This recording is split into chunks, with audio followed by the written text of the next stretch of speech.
Welcome back to the Taylor Peace Experience. I gotta adjust the fucking lighting on this bitch real quick. There we go. Today we're gonna talk about Seneca. I finished the book recently. I want to review about it. And I thought to myself, here, what's a great idea? I'm gonna talk about every single chapter, or at least the important ones, and then give everybody the information that I already gleaned from it. And then I realized that's a fucking stupid idea. I'm not gonna rob you guys of the joy of reading this book. So TLDR, if you don't want to watch the whole fucking video, it's a fantastic book. I strongly recommend you read it. I remember throwing in so many quotes into my quote set because of that book. It was fantastic. I got it around Christmas, and I dilly-dallied. I put it in the back burner, to be honest. I stopped reading for a little bit. Finally finished it probably like in late March. So it took me a little while. It certainly took me a little while. I liked it better than Meditations. I liked it better than a pretty big amount of books. I'd probably put it top 4, top 5 of my self-improvement books. You see, the way it's formatted, it's not about chapters or anything like that. It's formatted into letters. Letters written by Seneca, given to a younger contemporary of his, I guess is the word. So I got hiccups. So he's writing to him in the position of a wise and old or stoic man on his last few years. To be honest, he frequently writes that he knows death is coming for him soon and he's not running away from it. It talks a lot about death, actually, and how you shouldn't be afraid of it. You should be afraid of the fear of death, but not. You should fear, but not anything else. There's nothing like death itself. Is just when it happens, it happens. It's the build-up that so maddens men. There's a lot of very good quotes, and I want to share a few of them here with you guys before I call this video it, because I want to share, at least I want to give you guys something out of this, the main things. And one of the main things I want to tell you, well, is there anything else I got to do before that? No, it's a fantastic book. I strongly recommend you read it. In fact, I would heavily recommend it. I put it top 5 books to read right now. Go do it. It's just fun. There's a lot of sayings in that book that I don't know if it originated from Seneca or it just wound its way up there. It's probably like one of those things that just people just know, and just through time immemorial, people would just say it over and over again. Probably just one of those things. It's a very good insight into like stoicism, just flat, just straight up. No, nothing diluted, anything that is just from a stoic man, his stoic teachings to a boy who can be stoic. You know what I mean? Fantastic book. I recommend reading it a lot. It talks a lot about, well, here's something I really like. Here's something that I know I used, and that is something that I apply to myself. Friends. See, he's writing to a guy, his name is Lucinius, or something like that. And it's like, you wrote me a letter talking about a friend, and in the paragraph after that, you denounce him as a friend, and then you speak ill of him. Is he a friend or not? And if he's not, you should not surround yourself with somebody like that. But that's not the main part. It talks about what a friend should be. It talks about a lot of people that make the mistake of, one, not being in the opportunity to make a new friend, which is making a new friend is an awesome thing, which I agree, I've used that. And 2, what a friend should mean to you. What a friend should, mean. He talks about a lot of people, they go out making a friend thinking they want something out of him. They want him to be there for his kids when he dies. He wants that friend to help him out when it's in hard times, but Seneca says it should be the opposite. When he is in hard times, you want to be the kind of friend. You want to be such a good friend to him that you help him out. You want to see so much friendship in him that when he's tortured and is held in another prison, hey, shut the fuck up, bird! When he's held in another prison in another country at war, you sneak behind enemy lines and free his ass from torture. You don't want to strictly be in a friendship where you think he's gonna benefit you. You want to be in the kind of friendship when you're gonna benefit him. And hopefully, he'll reciprocate. But you can't hope for that. You can only hope for the effort that you're gonna put in. And I really like that. Because I've talked about brotherhood a lot, and that's very much one of the things that I'm very fucking qualified to talk about. I've dropped friends on friends on friends. I can make so many videos about it.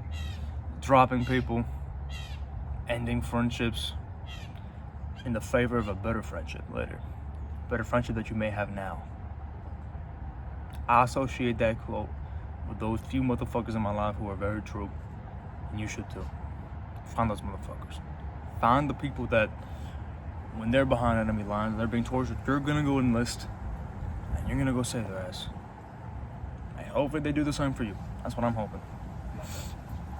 And there's another one that I also really like that I attribute to this channel once I learned of it. And there's a few things actually. I don't know if I'll talk about that one. You know what, let's do it. Let's do it, fuck it. Should I? Hold on, let's think about this. There's actually 2 quotes that I wanted to say. But I only want to leave it at 2 quotes because I don't want to tell you guys the entire book. I want you guys to go read the book. I want this to just simply inspire you. To show you the effect that Seneca has had on me, I'll tell this one to you guys. So he says something about there's some job in Rome when somebody could like memorize all of the like self-help books he could memorize stories, and then he would charge people to listen to him speak and reiterate the stories to another person. He was the middleman between reading a fucking book. Does that sound like somebody to you? That sounds like one of those like life coaches that reads like 3 books and then thinks they have everything down and then they try and sell out all that shit. And they make money that way. It kind of reminded me of my channel because I know in the past I've kind of done that. I've taken advice from other people in other words, and I've been like, I didn't process it on my own. And he says, there's no fucking reason. I wouldn't trust anyone who does that. There's no reason why your words are gonna affect me more than writing on a letter.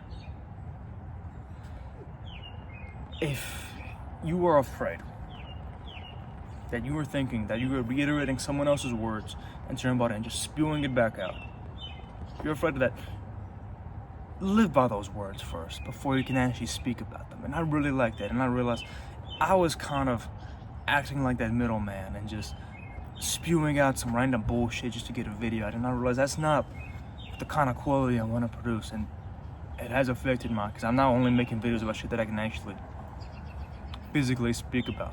So that quote has changed me a lot, changed my business approach a lot. It's had some great fucking effects. There's something else about that too that I just forgot. Fuck.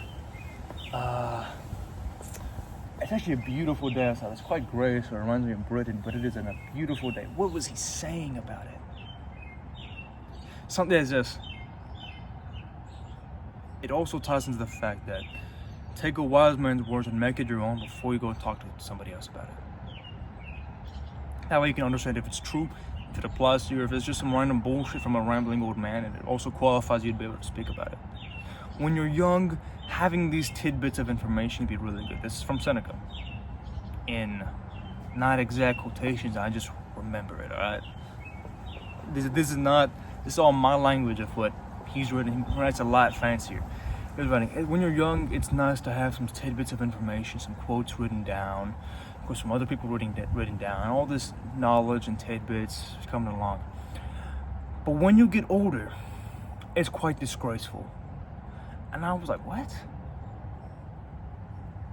But like, I'm thinking, isn't it nice to have all these quotes that can help you and like discipline your life, all these stoic teachings from other people that are wiser than you, that have gone through it, like even when you're older, maybe you're just starting, like, yeah, learn from that. And he says, when you're older, you should have enough knowledge to be able to stand on your own 2 feet. When you're young, you might need some help, some weaning, some guidance. When you're older, you don't need it as much. You should be able to stand on your own 2 feet. I'm like, damn, that's really good. I want to tell that to a good friend of mine because he's really, really into his like quotes and making his own quotes. And I just want to make sure like he's not going to rely on other quotes for the rest of his life. You should be able, as you get older, to make your own fucking quotes. And I like that. I like that a lot. So in TLDR of the whole video, fantastic book. Highly recommend you read.